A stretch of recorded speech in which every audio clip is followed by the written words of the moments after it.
दोस्तों, इस पीसीबी को जरा गौर से ऑब्जर्व करें तो आपकी ऑब्जर्वेशन में ये आता है कि ये जो आईसी है जो कि एक माइक्रो कंट्रोलर है, इसके आसपास आपको ये काफी सारे कैपेसिटर यहाँ पे लगे हुए दिखाई दे रहे हैं। एक ही तरह के ये कैपेसिटर हैं और छोटे छोटे ये कैपेसिटर हैं। जो बड़े कैपेसिटर होते हैं वो इस माइक्रो कंट्रोलर से थोड़े दूर होते हैं। ये भी हैं, यहाँ पे ये भी है, ये भी है। लेकिन जो ये छोटे कैपेसिटर हैं जो आपको यहाँ पे दिखाई दे रहे हैं, ये माइक्रो कंट्रोलर के बिल्कुल पास होते हैं। उस डिजाइन को परफेक्ट और बेटर माना जाता है जिसके माइक्रो कंट्रोलर के पास में इस तरह के कैपेसिटर आपको लगे दिखाई दें। ये जो कैपेसिटर होते हैं दोस्तों, इनकी वैल्यू पिको फैराड में होती है, इसीलिए इन कैपेसिटर को हम जनरली पीएफ भी बोलते हैं। पिको फैराड में वैल्यू होने की वजह से इनको पीएफ भी हम बोलते हैं। लेकिन ये पीएफ जो है माइक्रो कंट्रोलर से अगर दूर लगे हैं तो वो डिजाइन इतना परफेक्ट नहीं है कि जितना परफेक्ट वो डिजाइन है जिसके बिल्कुल पास में ये पीएफ लगे होते हैं। इनकी बहुत कम वैल्यू इनकी होती है, 104 ये पिको फैराड के होते हैं, यानी कि अगर इसको कन्वर्ट करूं तो 100 नैनो फैराड की इनकी वैल्यू होती है। ये जितने माइक्रो कंट्रोलर के पास में होंगे उतना ही परफेक्ट डिजाइन होता है। तो आज के वीडियो में हम इसको समझने की कोशिश करेंगे। वीडियो को स्किप बिल्कुल भी ना करें कि ये जो इतने सारे पीएफ लगे होते हैं ये क्यों लगाए जाते हैं माइक्रो कंट्रोलर के पास। दूसरा, इनको माइक्रो कंट्रोलर के इतना नजदीक क्यों लगाया जाता है जबकि हम इनको थोड़ा दूर भी लगा सकते हैं। ये देखिए बिल्कुल साथ स्टाक के लगाया हुआ है। ये देखिए, ये बिल्कुल इसके साथ में लगा हुआ है, ये भी इसके साथ में है, ये भी इसके साथ में, ये भी नजदीकी है। तो इनको माइक्रो कंट्रोलर के बिल्कुल साथ में क्यों लगाया जाता है और इनका यूज करते क्यों हैं, इसको हम थ्योरेटिकली यहाँ पे समझने की कोशिश करेंगे। तो यहाँ पे अब इसको थ्योरेटिकली समझने की हम कोशिश करेंगे। जिनका भी इंटरेस्ट है कि इस टॉपिक को अच्छे से समझे वो वीडियो को स्किप ना करें। सबसे पहले हम ये समझेंगे कि माइक्रो कंट्रोलर का ये जो है, यहाँ पे मैं माइक्रो कंट्रोलर एक ड्रॉ कर लेता हूं। माइक्रो कंट्रोलर कोई भी हो सकता है। मैं यहाँ पे इसको पिक माइक्रो कंट्रोलर है उसका एग्जांपल लेके चलते हैं। ये आपकी इस तरफ पिने हैं।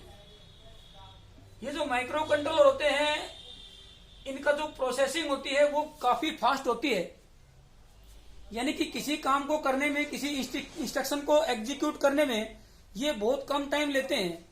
अगर मैं पिक 1672 की बात करूं जिसके अंदर 20 मेगाहर्ट्ज का क्रिस्टल लगा होता है, तो ये एक इंस्ट्रक्शन को एग्जीक्यूट करने के लिए मात्र 200 नैनो सेकंड का टाइम लेता है, यानी कि 1 सेकंड का लगभग लाखवां हिस्सा। 1 सेकंड के लाखवें हिस्से में किसी इंस्ट्रक्शन को एग्जीक्यूट कर देता है अगर हमने 20 मेगाहर्ट्ज का क्रिस्टल यूज किया। उसके ऊपर मैंने एक वीडियो पहले बनाई है, कोशिश करूंगा समय रहा तो लास्ट में मैं इसकी कैलकुलेशन भी बता दूंगा। तो इतना फास्ट ये काम करता है हमारा माइक्रो कंट्रोलर। तो ये इसके लिए इसका पॉजिटिव पॉइंट है, लेकिन कभी कभी ये इसके लिए नेगेटिव पॉइंट भी बन जाता है, क्योंकि हमें किसी वोल्टेज को यहाँ पे रीड करना है। वोल्टेज वहां पे आई नहीं, लेकिन अगर बहुत कम समय की वहां पे स्पाइक आती है तो ये उसको भी रीड करेगा, ये उसका नेगेटिव पॉइंट होगा। तो उसके लिए हम क्या करते हैं, फिल्टर वगैरह यूज करते हैं। वो कैसे यूज करते हैं वो यहाँ पे हम समझने की कोशिश करते हैं। किसी पर्टिकुलर पिन को मैंने यहाँ पे बना दिया इनपुट, किसी दूसरी पर्टिकुलर पिन को मैंने यहाँ पे बना दिया आउटपुट। यहाँ पे मैंने एक लगा दिया है रेजिस्टेंस, उसके बाद एलईडी, उसको कर दिया ग्राउंड। यहाँ पे मैं किसी डिजिटल वोल्टेज को रीड करूंगा।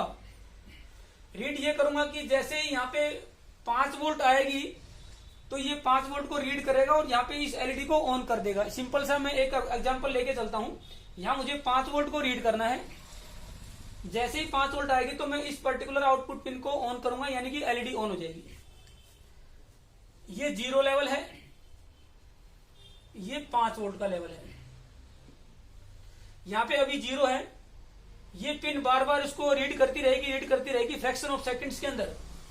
जैसे ही 5 वोल्ट आएगा तो ये इसको 5 वोल्ट आते ही यहाँ पे वोल्टेज इसको 5 वोल्ट मिलेगी, तुरंत वो रीड करेगी और इसको हाई कर देगा। ये इसका काम है। लेकिन ये 5 वोल्ट अगर बहुत कम समय के लिए आई तब भी ये इसको रीड करेगा और यहाँ पे इस पिन को हाई कर देगा। ये जो 5 वोल्ट है ये और भी कम समय के लिए अगर यहाँ पे आती है मिली सेकंड के लिए, तो भी उस 5 वोल्ट को ये रीड करेगा और इस पिन को हाई कर देगा। अगर ये 5 वोल्ट जो है ये माइक्रो सेकेंड्स के लिए भी अगर आ जाती है हमारे पास, तो इसको भी ये रीड करने की कैपेबिलिटी रखता है और इसको हाई करेगा। माइक्रो के अलावा यहाँ पे अगर नैनो सेकंड के अंदर भी यहाँ पे 5 वोल्ट आती है, सिर्फ नैनो सेकंड के अंदर, उसको भी ये माइक्रो कंट्रोलर रीड करेगा और यहाँ पे शो करेगा। लेकिन हमें इतनी कम टाइम के लिए अगर कोई वोल्टेज आती है, हमें उसको रीड नहीं करना है। हमारे लिए ये अनवांटेड फ्रीक्वेंसी है, ये अनवांटेड सिग्नल है, हमें रीड नहीं करना है इसको।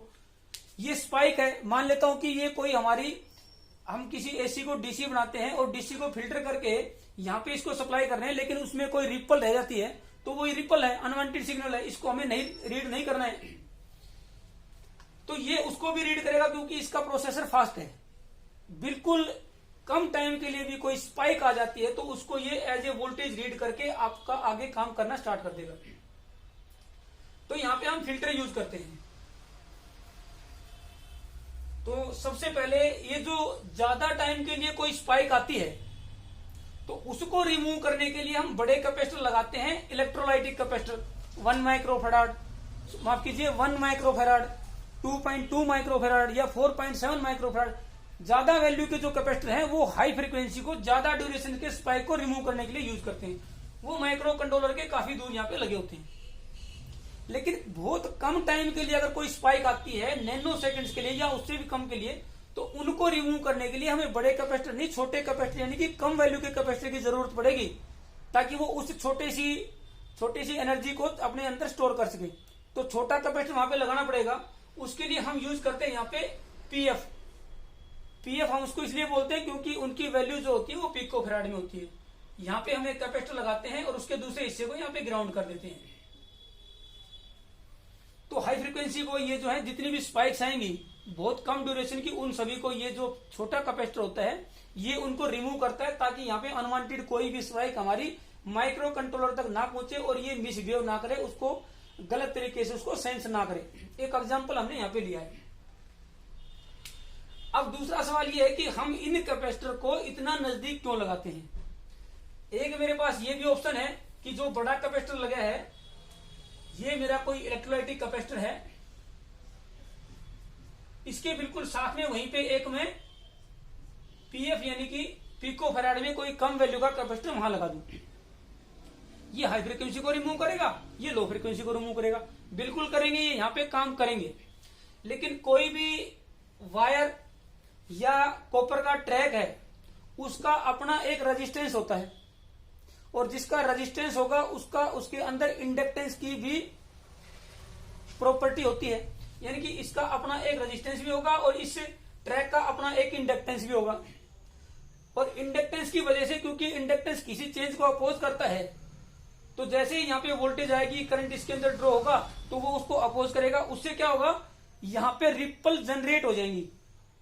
इस ट्रैक की वजह से अपने आप यहाँ पे रिपल कुछ बन जाती है, जो हमने यहाँ फिल्टर करी है, फिर भी उसके बाद कुछ रिपल्स यहाँ पे बन जाती है, जनरेट हो जाती है, क्रिएट हो जाती है। तो हम चाहते हैं कि ये ट्रैक बिल्कुल छोटा हो ताकि नई रिपल्स यहाँ पे जनरेट ना हो, और ये फिल्टर पॉइंट यहाँ पे नजदीक हम लगा देते हैं। अब हमने क्या किया, इस कैपेसिटर को, इस बड़े वाले कैपेसिटर के बजाय हमने यहाँ पे इसके बिल्कुल नजदीक इस कैपेसिटर को लगा के और इसको यहाँ पे ग्राउंड कर दिया। अब क्या होगा कि इसने हाई फ्रीक्वेंसी को रिमूव किया, इसने लो फ्रीक्वेंसी को रिमूव किया। उसके बाद ये लेंथ आ गई ट्रैक की। यहाँ पे कुछ हाई फ्रीक्वेंसी जो है यहाँ पे आ जाती है, कुछ यहाँ पे क्रिएट होंगी ट्रैक की वजह से। लेकिन ये क्योंकि माइक्रो कंट्रोलर के बिल्कुल पास है, तो ये हाई फ्रीक्वेंसी को यहाँ पे रिमूव कर देगा। उसके बाद यहाँ पे ट्रैक की लेंथ बचेगी नहीं, ताकि नई यहाँ पे कोई भी स्पाइक जनरेट या क्रिएट नहीं हो सकती है। तो इसलिए इस पिकोफैराड को हम नजदीक से नजदीक यहाँ पे लगाते हैं, ताकि ये 100% जो है हाई फ्रीक्वेंसी को रिमूव कर सके, कोई भी हाई फ्रीक्वेंसी जो है यहाँ पे बच के माइक्रो कंट्रोलर तक ना पहुंच सके। इसके बाद हम कोशिश करते हैं और डीप में समझने की कि आपका ये प्रोसेसर कितना फास्ट यहाँ पे काम करता है।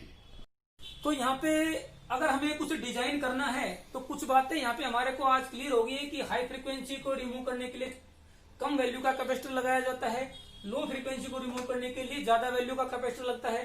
कम वैल्यू का जो कैपेसिटर है उसकी कोशिश की जाती है कि वो जितना माइक्रो कंट्रोलर के पास होगा उतना ही परफेक्ट फिल्ट्रेशन करेगा, उतना ही परफेक्ट वो डिजाइन रहेगा। आप अपने आसपास कुछ पीसीबी को उठा के देखें, माइक्रो कंट्रोलर के बिल्कुल पास जिस पीसीबी के अंदर आपके ये पीएफ लगे होते हैं वो परफेक्ट डिजाइन है, और जिनके दूर लगे होते हैं वो उतना परफेक्ट डिजाइन नहीं मिलेगा। अब हम बात करते हैं कि ये जो पिक माइक्रो कंट्रोलर है जिसमें 20 मेगाहर्ट्ज का क्रिस्टल लगता है वो कितना फास्ट काम कर सकता है। दोस्तों, किसी काम को ये करता है तो उसको बोलते हैं इंस्ट्रक्शन साइकिल। एक साइकिल होता है क्लॉक साइकिल। क्लॉक साइकिल का मतलब यानी कि अगर इसमें 20 मेगाहर्ट्ज का क्रिस्टल हमने यूज किया, एक वीडियो मैंने पहले भी बनाई थी, वो मैं कोशिश करूंगा आई के बटन में आप लोगों को बताने के लिए, ऊपर आई के बटन में मैं उसको अपलोड करने की कोशिश करूंगा, आप देख लेना। 20 मेगाहर्ट्ज का क्रिस्टल है, यानी कि इसका क्लॉक साइकिल क्या हुआ, एक साइकिल कितने टाइम का हुआ, 1 डिवाइडेड बाई 20 मेगाहर्ट्ज। इसको अगर आप कैलकुलेट करेंगे तो आएगा दोस्तों 50 nano second.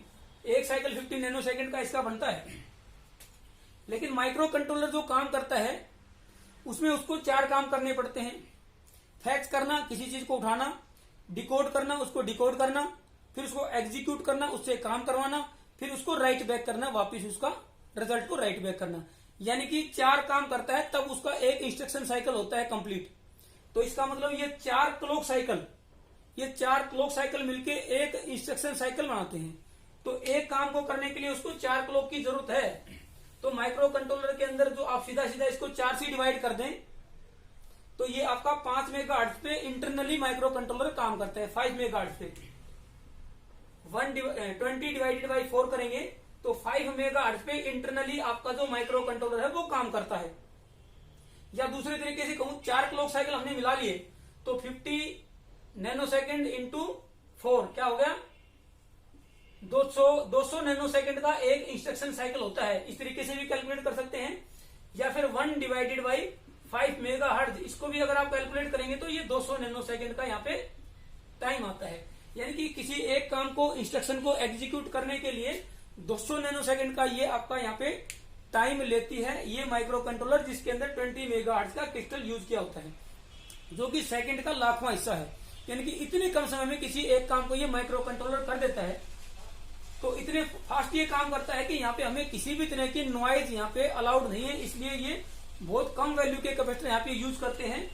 Ceramic capacitor use कर सकते हैं। जो जितना बेटर आपका डिजाइन होगा वो सिरेमिक की बजाय टेंटलम कैपेसिटर यूज करेगा। वैल्यू उनकी सेम होती है। यहाँ पे हम यूज करते हैं 104 यानी कि ये 104 पीएफ है, पिको फेराड।